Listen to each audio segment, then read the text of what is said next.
Êzîdiyên ji ber zordariya Daişê reviyan li navçeyên Şirnexê yên weke Silopî, Cizîr û Qilebanê di kampan de hatin bicihkirin. Welatiyên Şirnexê û saziyên sivîlên civakî jî ji bo alîkariyê seferber bûn. Zilamekî Êzîdî bi xemgînî derbarê serpilatiya xwe de axivî.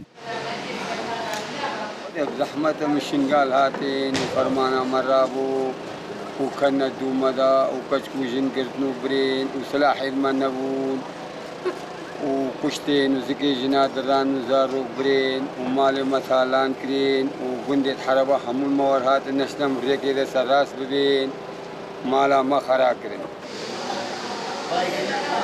û diyar kir ku gelek kes her çi qas xwedî pasaport bin jî wê derê naterîkînin û dibêjin heta ji destê me bê em ê welatê xwe nedin destê wan terorîstan.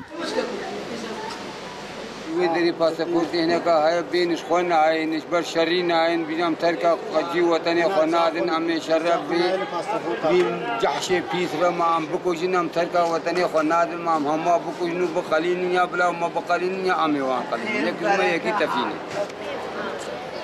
Jinek Êzîdî jî behsa halê xwe yê reş kir ku bi rojan di çiyayê Şingalê de maye.